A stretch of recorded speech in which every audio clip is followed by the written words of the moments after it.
भारतीय न्यूज़, सीधा, सटीक और निष्पक्ष। दोस्तों, कहा जाता है कि स्वतंत्रता का महत्व वही जान सकता है जिसने गुलामी सही हो, और इसीलिए शायद इसका महत्व, इसकी ज़रूरत, इसकी ताकत हम हिंदुस्तानियों से बेहतर और कोई नहीं जान सकता। आखिरकार 200 साल की गुलामी कम नहीं होती। नमस्कार, मैं वृंदा अरोड़ा आप सभी का स्वागत करती हूँ भारतीय न्यूज़ के विशेष कार्यक्रम चर्चा का केंद्र में। सबसे पहले तो आप सभी को स्वतंत्रता दिवस की हार्दिक शुभकामनाएं।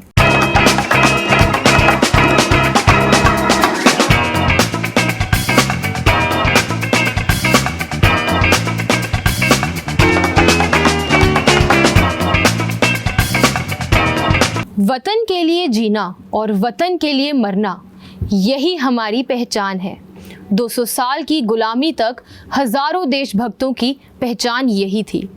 15 अगस्त हमारा स्वतंत्रता दिवस, जब हम याद करते हैं अपने संघर्ष भरे अतीत को, कई देशभक्तों के दिए बलिदानों को, जहां हम याद करते हैं गोलियों की उन आवाज़ों को जिन्होंने न जाने कितने अपनों की जान ले ली। आज़ादी का वो एक दिन देखने के लिए, आज़ाद हिंदुस्तान का वो एक सूर्य उदय देखने के लिए लोगों ने गुलामी की कितनी रातों का सामना किया। 15 अगस्त का वो एक दिन लाने के लिए भगत सिंह, राजगुरु, सुखदेव, चंद्रशेखर आज़ाद और ऐसे ही न जाने कितने देशभक्तों ने हंसते हंसते अपनी जान का बलिदान दे दिया।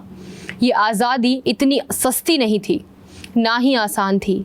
देश में रह के देश में चल रहे अंग्रेज़ों की सरकार और उनके बनाए रूल्स, रेगुलेशंस और लॉज के खिलाफ लड़ना, और ना सिर्फ अंग्रेज़ बल्कि जो राजा महाराजा तक अपने देश के होके अंग्रेज़ों के लिए काम करने लगे थे, उनके साथ लड़ना, उनसे लड़ाई करना, उनसे जीतना, ये सब बिल्कुल भी आसान नहीं था।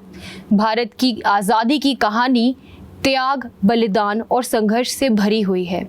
ये कहानी है उन लाखों वीर योद्धाओं की जिन्होंने अपने तन और मन से भारत को ब्रिटिश राज से मुक्ति दिलाने का संकल्प लिया था। चलिए आपको लेके चलते हैं हमारे भारत के उन संघर्ष भरे दिनों की तरफ, जहां भारत अंग्रेज़ों की गुलामी कर रहा था। 1857 में भारत ने पहली बार अंग्रेज़ी हुकूमत के खिलाफ बगावत की थी। इसको फर्स्ट वॉर ऑफ इंडिपेंडेंस कहा जाता है। रानी लक्ष्मीबाई, तात्या तोपे, बहादुर शाह जफर जैसे कई वीरों ने अपना सब कुछ न्यौछावर कर दिया। फिर 1885 में इंडियन नेशनल कांग्रेस यानी INC की स्थापना हुई, जो देश की आज़ादी के लिए एक अहम कदम था। दादा भाई नारोजी, बाल गंगाधर तिलक और गोपाल कृष्ण गोखले जैसे नेता इस मूवमेंट को आगे बढ़ा रहे थे। उसके बाद 1919 में भारत ने जलियांवाला बाग में हुआ खौफनाक दृश्य का सामना किया। Non cooperation movement, civil disobedience movement और क्विट इंडिया मूवमेंट जैसे आंदोलन ने देश को एकजुट किया। शहीद भगत सिंह, सुखदेव, राजगुरु, नेताजी सुभाष चंद्र बोस जैसे क्रांतिकारियों ने आज़ादी की लड़ाई में अपना अमूल्य योगदान दिया और अपने वतन की आज़ादी के लिए अपनी जान अपने वतन को सौंप दी। फिर आया वर्ल्ड वॉर 2, जिसके बाद ब्रिटिश राज कमज़ोर पड़ गया। 1946 के नवल म्यूटिनी ने ब्रिटिश हुकूमत को हिलाकर रख दिया और भारत को आज़ाद होने का एक मौका मिला। माउंटबैटन प्लान के तहत 15 अगस्त 1947 को भारत को आज़ादी मिली, लेकिन देश को विभाजन का दर्द भी झेलना पड़ा। ये सफ़र आसान नहीं था, पर भारत ने अपने वीरों के बलिदान और अपनी जनता के संघर्ष से आज़ादी हासिल की। 15 अगस्त 1947 को भारत एक आज़ाद देश बना, जहां हर भारतीय ने अपने सपने को एक नई उड़ान दी। भारत के इतिहास में ये दिन एक अमर दिन बन गया और इसने दुनिया को दिखा दिया कि एकता और संघर्ष के बल पर कुछ भी हासिल किया जा सकता है। लेकिन भारत की असली जंग तो अभी शुरू होनी थी। भले ही देश ने स्वतंत्रता की सांस ली, लेकिन इसके आगे का सफ़र भी बहुत मुश्किल था। जहां देश ने आज़ादी की सांस भरी, वहीं से उन्होंने एक नई जंग का आगाज़ किया। वो जंग थी सब कुछ दोबारा शुरू करने की। एक देश को दोबारा चलना सिखाने की जंग। भले ही ब्रिटिश ने भारत को गुलामी की बेड़ियों से मुक्त कर दिया था, लेकिन फिर भी भारत बहुत पीछे छूट चुका था। सब कुछ एक नए सिरे से दोबारा शुरू करना था। नए कायदे कानून बनाने थे, देश को तरक्की की ओर लेके जाना था, और वो सब आसान नहीं था। लेकिन भारत हमारी माँ है, और एक माँ कभी हार नहीं मानती। सब कुछ एक नए सिरे से, एक नए सवेरे के साथ दोबारा शुरू किया गया। आज़ादी के बाद भारत ने अपने पहले प्राइम मिनिस्टर जवाहरलाल नेहरू जी के नेतृत्व में डेवलपमेंट का सफ़र शुरू किया। कॉन्स्टिट्यूशन ड्राफ्टिंग हुई 26 जनवरी 1950 को। भारत एक रिपब्लिक बना। फिर धीरे धीरे इंडस्ट्रियलाइजेशन और ग्रीन रिवॉल्यूशन से भारत की अर्थव्यवस्था बढ़ने लगी। इंदिरा गांधी के प्रशासन में भारत ने 1971 में पाकिस्तान के खिलाफ विजय हासिल की और बांग्लादेश का जन्म हुआ। इमरजेंसी पीरियड ने देश को कठिन परिस्थितियों में डाला, पर डेमोक्रेसी ने जीत हासिल की।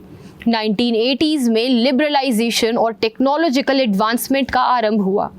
1991 में इकोनॉमिक रिफॉर्म्स ने भारत को ग्लोबल स्टेज पर एक मजबूत अर्थव्यवस्था बनाया। आईटी रिवॉल्यूशंस और साइंटिफिक एडवांसमेंट्स के साथ भारत ने अपनी पहचान बनाई। इंफ्रास्ट्रक्चर डेवलपमेंट, स्पेस मिशंस जैसे मंगलयान और चंद्रयान और डिजिटल इंडिया इनिशिएटिव्स ने भारत को एक नए आयाम पर पहुंचा दिया। कोविड-19 पैंडेमिक ने देश को नई चुनौतियां दी, पर भारत ने वैक्सीनेशन ड्राइव और रेजिलियंस दिखाया। ऐसे ही भारत ने छोटे छोटे कदम लेकर चलना सीखा और फिर एक दौड़ लगाई। आज 15 अगस्त 2024 को भारत अपनी आज़ादी के 78 साल पूरे कर रहा है।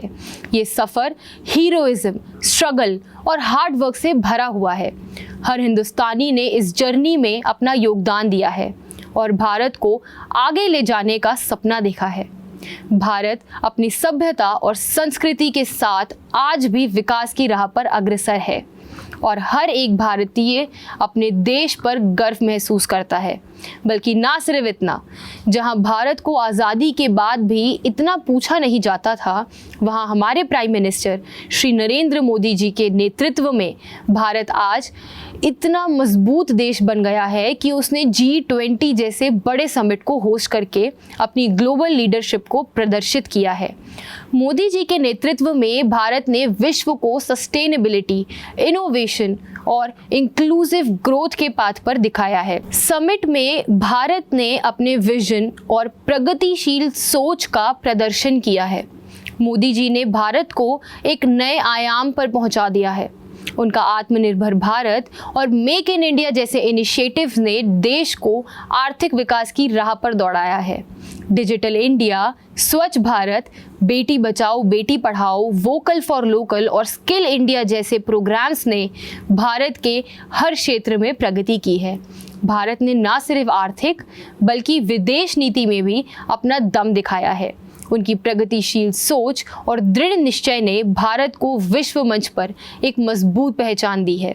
उनका योगदान हर भारतीय को गर्व से भर देता है। आज भारत विश्व की 5वीं सबसे मजबूत आर्थिक शक्ति बन चुका है और ये विकास हुआ है आईटी क्षेत्र में और हमारे अंतरिक्ष क्षेत्र में।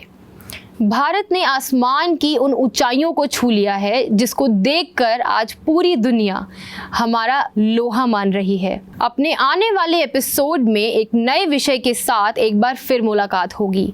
तब तक के लिए बने रहिए भारती न्यूज़ के विशेष कार्यक्रम चर्चा का केंद्र में। जय हिंद।